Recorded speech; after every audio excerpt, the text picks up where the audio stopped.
Assalamualaikum warahmatullahi wabarakatuh. Waalaikumsalam warahmatullahi wabarakatuh. Bagaimana kabar hari ini? Baik.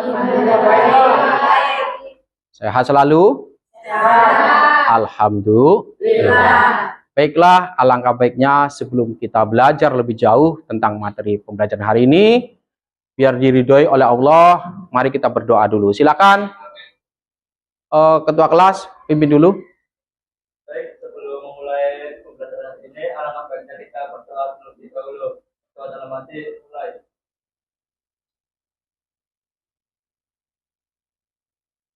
Selesai. Baiklah, adakah yang tidak hadir hari ini? Hadir semua? Oke, terima kasih kalau hadir semua. Semoga kita semua selalu dalam lindungan Allah Subhanahu wa taala.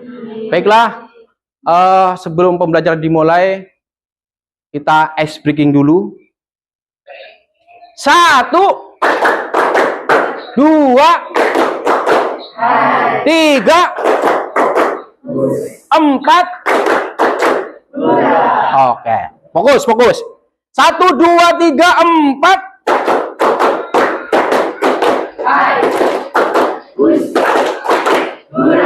Oke, 4 3 2 1.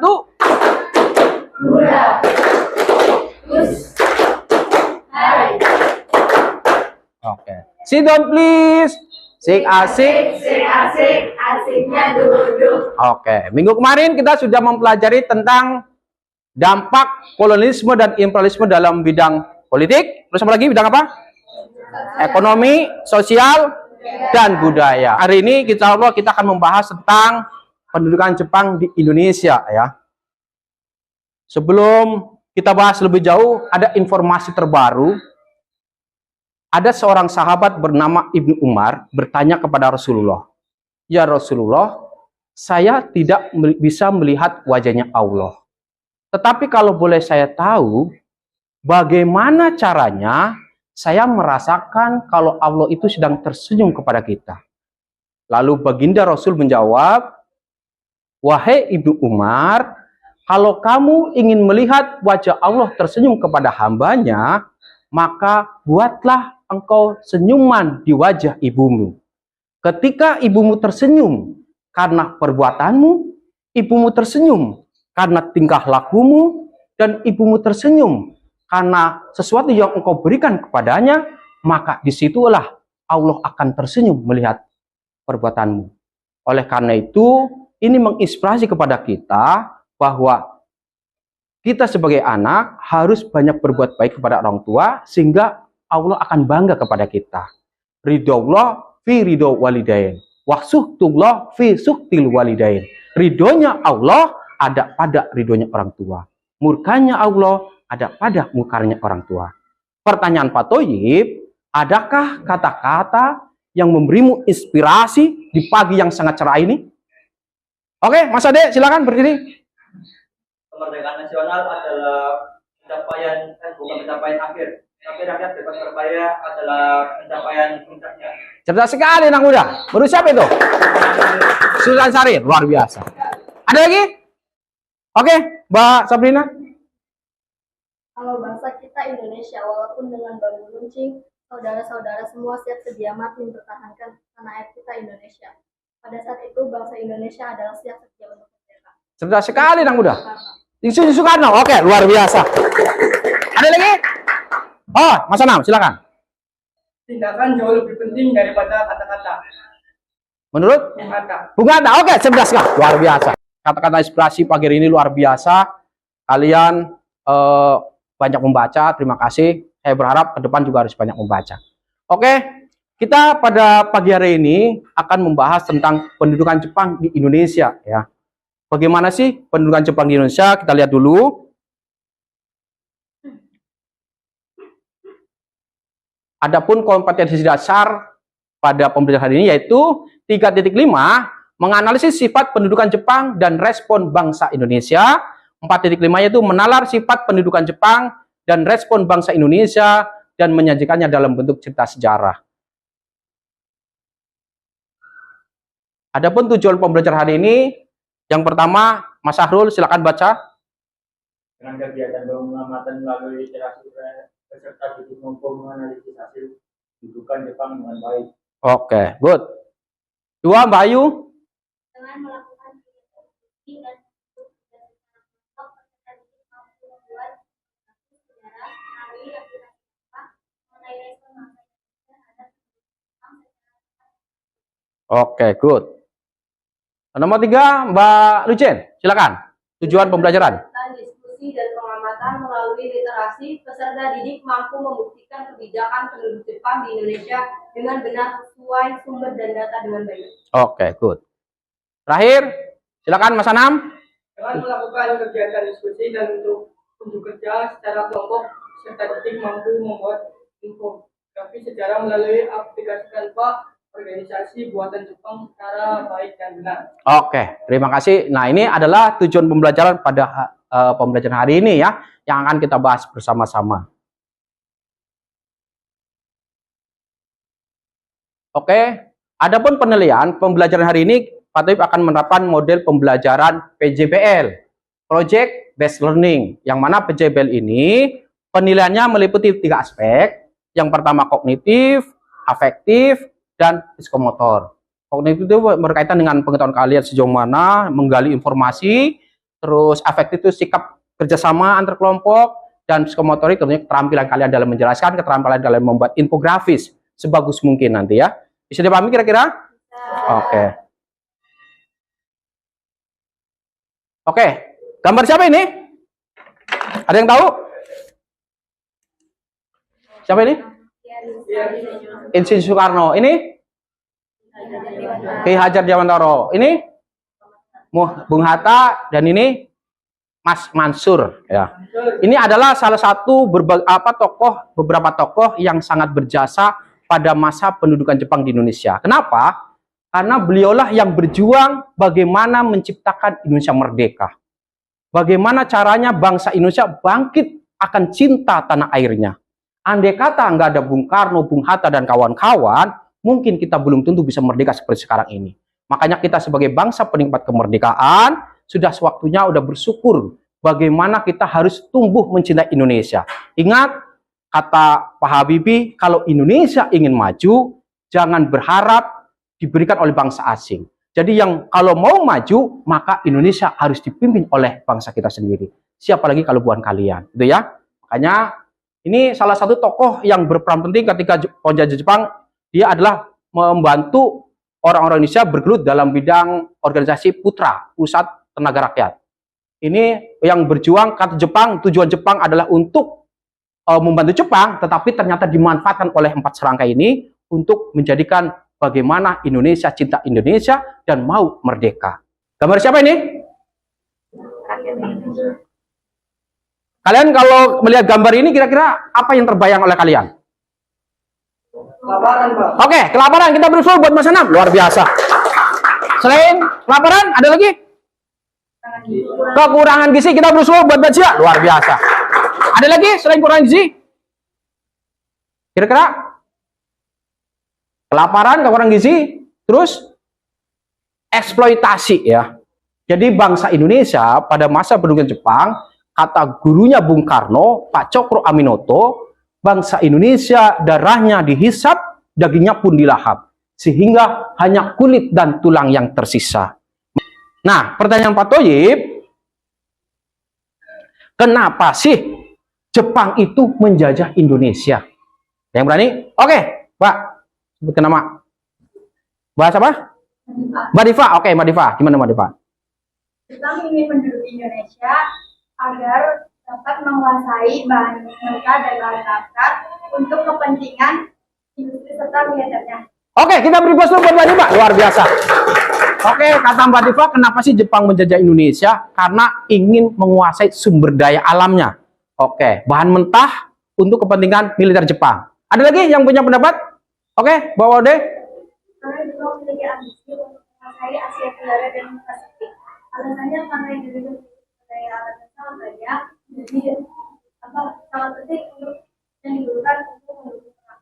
Oke, kita beri buat Mbak Mode. Luar biasa. Betul yang dikatakan oleh Mbak Mode bahwa Jepang itu menguasai Asia Pasifik ya, sehingga membutuhkan sumber daya alam yang banyak. Kenapa sih Jepang mau menjajah Indonesia? Itu salah satunya seperti yang Mbak Diva itu ingin menggali sumber daya alam. Indonesia dari dulu sampai sekarang punya kekayaan alam yang sangat melimpah. Bukan hanya kekayaan alam, kekayaan terbesar Indonesia saat ini adalah sumber daya manusianya.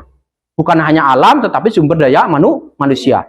Jepang mau menjajah Indonesia itu bukan hanya alamnya juga, tetapi betul kata Mbak Wode, yaitu karena dengan kepentingan perang, Indonesia juga, Jepang juga membutuhkan sumber daya manusia untuk membantu peperangan ketika melawan sekutu. Itu ya, luar biasa. Kita beri aplaus buat Mbak Wode dan Mbak Diva, luar biasa. Nah, yang kalian akan pecahkan bersama-sama, yaitu bagaimana sih pendudukan, respon, kebijakan, dan organisasi buatan Jepang pada masa pendudukan Jepang. Nah, yang nanti akan saya bentuk menjadi 4 kelompok. Kelompok 1, ini kelompoknya Mas Ade. Kelompok 2, kelompoknya Mbak Jia. Kelompok 3, Mbak Diadra. Kelompoknya 4 adalah kelompoknya Mbak Ayu dan kawan-kawan. Gitu ya.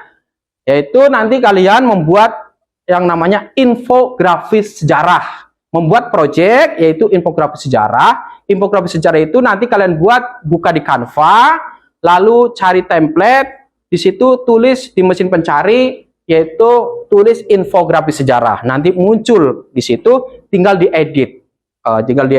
Gambarnya sudah ada, tinggal edit materinya. Bisa dipahami kira-kira? Bisa. Oke. Sekarang saya bentuk 4 kelompok. Sebelum 4 kelompok, nanti waktu kalian mengerjakan itu hanya 30 menit ya. Sekarang bentuk kelompok 1 di sini, kelompok 2 di sini, 3 di sana, 4 di sini. Silakan langsung bentuk lingkaran dulu. Silakan. Ini LKPD-nya dan materi. Oke. Silakan pahami dulu permasalahannya yang harus kalian pecahkan bareng-bareng. Saya bagi nama kelompoknya ya.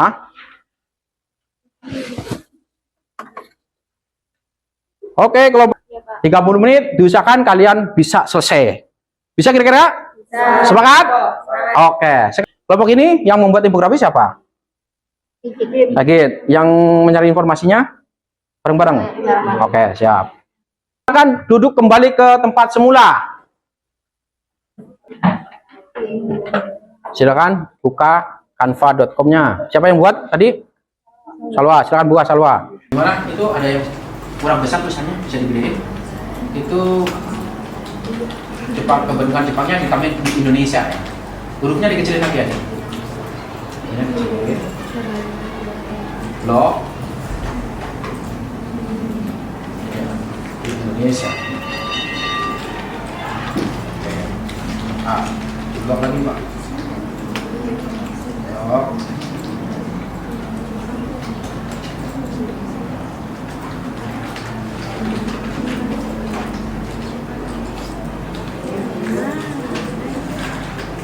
Buka. Oke. Dapat template-nya? Silakan.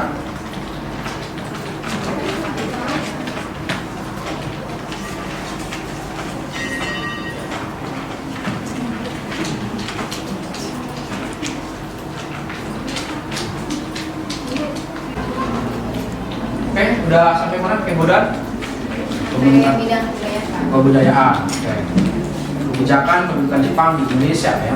Ada apa saja di situ?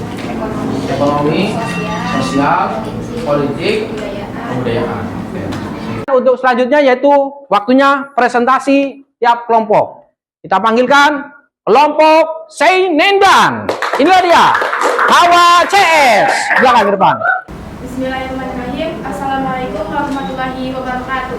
Waalaikumsalam warahmatullahi wabarakatuh. Izinkan kami untuk memperkenalkan diri. Saya Safira Rizkyati. Saya Sabrina Aulia. Saya Zawahir Tulisan. Saya Salwa Hadida. Saya Kebaluti. Oke.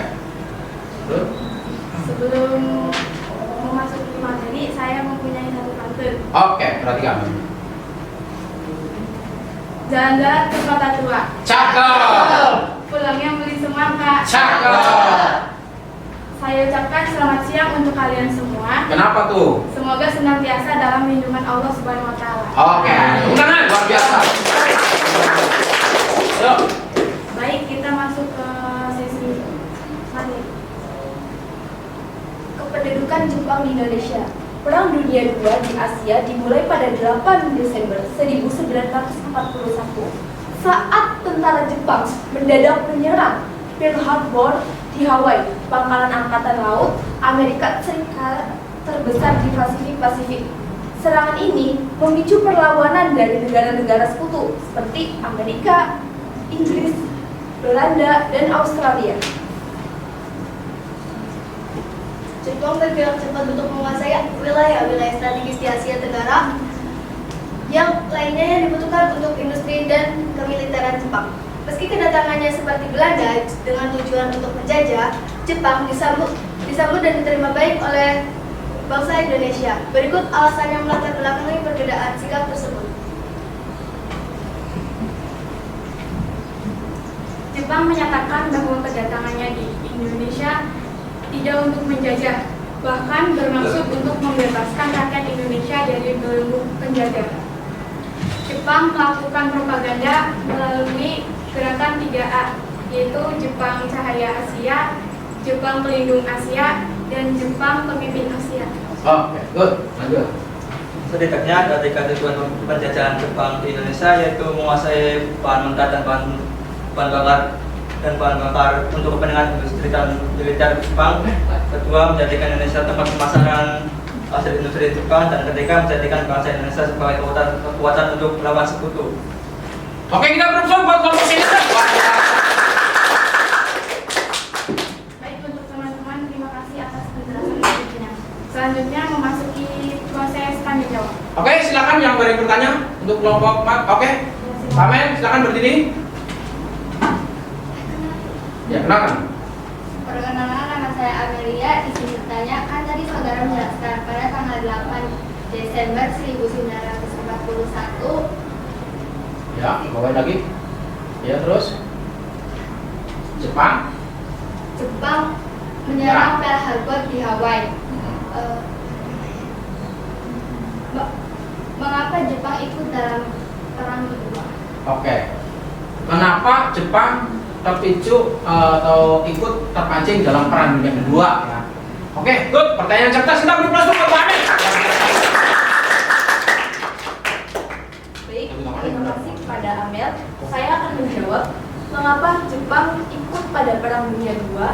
Hal ini karena Jepang terprovokasi oleh Barat secara terus-menerus, dan Barat menganggap Jepang sebagai negara yang kedudukannya tidak setara dengan Barat, sehingga Jepang ingin membuktikannya dengan kemampuannya bahwa Jepang tidak kalah hebat dengan Barat.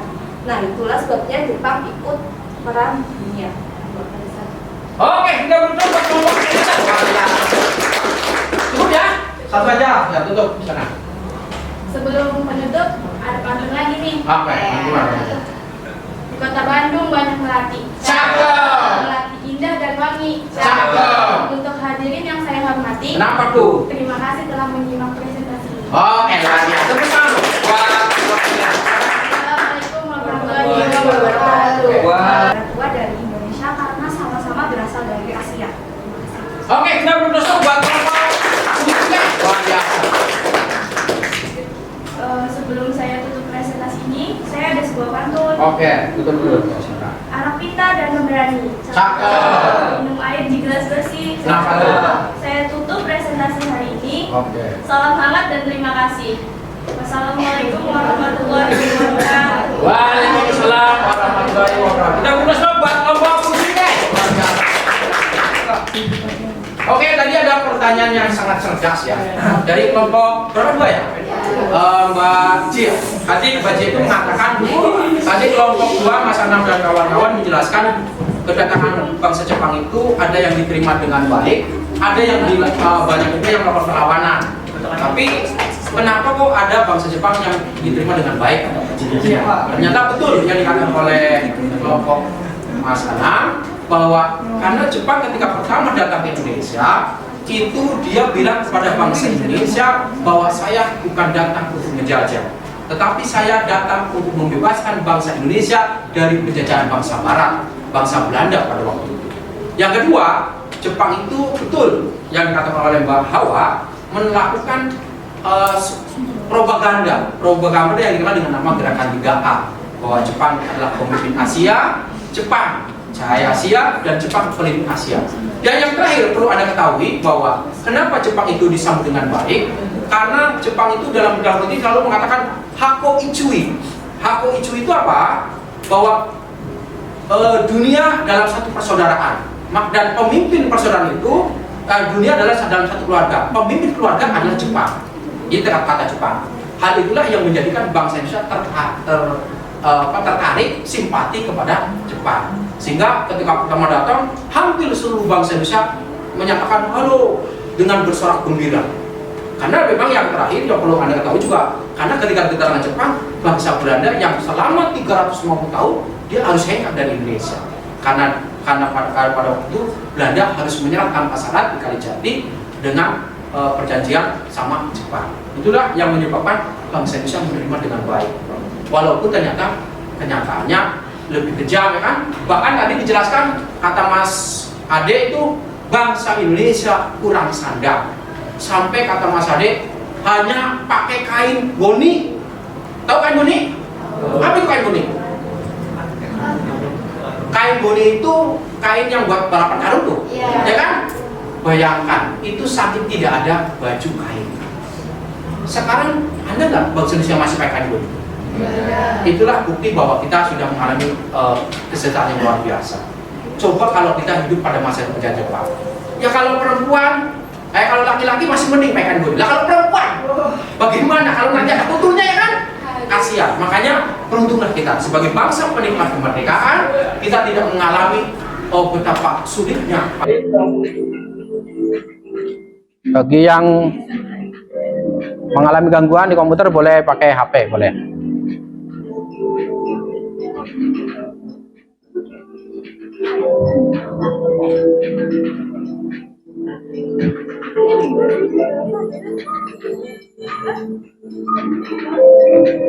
Ada lagi?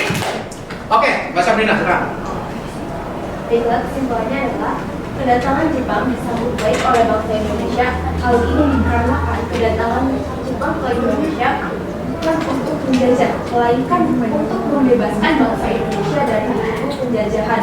Selain itu, Jepang juga melakukan propaganda, yaitu gerakan 3A, di mana 3A ini merupakan Jepang cahaya Asia, Jepang pemimpin Asia, dan Jepang pemimpin Asia. Oke, dan Mbak Sabrina. Oke, setuju sekali dengan yang dikatakan oleh kalian semua bahwa Jepang itu betul ya, pada awalnya disambut dengan baik oleh bangsa Indonesia karena propaganda kata Mbak Sabrina, yaitu dengan gerakan 3A. Tapi dalam kebijakannya ternyata banyak sekali kebijakan yang dilakukan oleh bangsa Jepang terhadap Indonesia, baik dalam bidang politik, ekonomi, sosial, dan budaya, gitu ya. Oke, untuk selanjutnya, insya Allah minggu depan kita akan lanjut materi selanjutnya, yaitu tentang bagaimana sih dampak penjajahan Jepang di Indonesia, baik dalam bidang politik, ekonomi, sosial, dan budaya. Nah, oleh karena itu saya berharap kepada kalian bahwa materi pembelajaran ini memberikan pembelajaran buat kita sebagai bangsa penikmat kemerdekaan, bahwa kita belum berhenti untuk terus belajar. Kalian harus terus belajar bahwa penjajahan itu luar biasa. Coba bayangkan andai kata kita hidup pada masa penjajahan, itu betapa tragisnya. Ingat, walaupun kita sudah merdeka, kata Bung Karno itu mengatakan bahwa selama masih ada tangisan di bubuk-bubuk reot, maka kita harus terus berjuang. Teruslah berjuang dengan keringat yang sangat banyak. Jadi kita semua tidak boleh berhenti. Kita harus terus berjuang bagaimana menjadikan Indonesia itu yang benar-benar merdeka. Karena janji kemerdekaan bukan bebasnya kita dari Jepang, tetapi janji kemerdekaan adalah bagaimana Indonesia sejahtera. Itu ya. Oleh karena itu, saya berharap kalian sebagai generasi muda teruslah bangkit cinta tanah airnya, karena Indonesia, maju mundurnya Indonesia itu hanya di tangan anak-anak muda. Kalau mau Indonesia maju, akan kita lihat anak mudanya sekarang.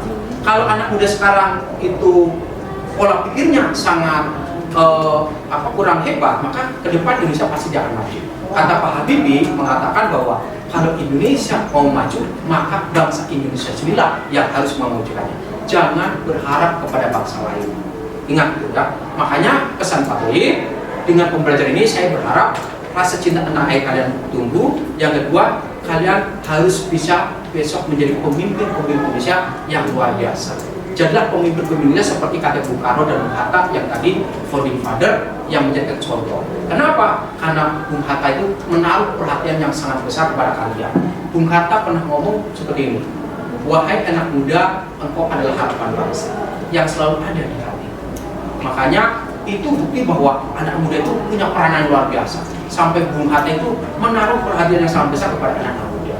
Makanya Bung Karno mengatakan 1000 kaum tua hanya bisa bermimpi, tapi 1 kaum muda bisa mengubah dunia. Sekarang menurut kalian pembelajaran tadi sudah bagus belum? Untuk infografisnya? Bagus ya? Menarik ya? Pembelajarannya menyenangkan? Menyenangkan. Oke. Terima kasih. Saya tutup dengan sebuah pantun pembelajaran hari ini. Ikan sepat, ikan gabus, paling enak ikan lele. Makin cepat, makin bagus, yang penting tidak bertele-tele. Burung irian, burung cendrawasih, cukup sekian dan terima kasih. Kalau ada sumur di ladang, boleh kita menumpang mandi. Kalau ada umur panjang, boleh kita berjumpa lagi. Pertemuan di minggu depan. Terima kasih. Assalamualaikum warahmatullahi wabarakatuh. Waalaikumsalam warahmatullahi wabarakatuh.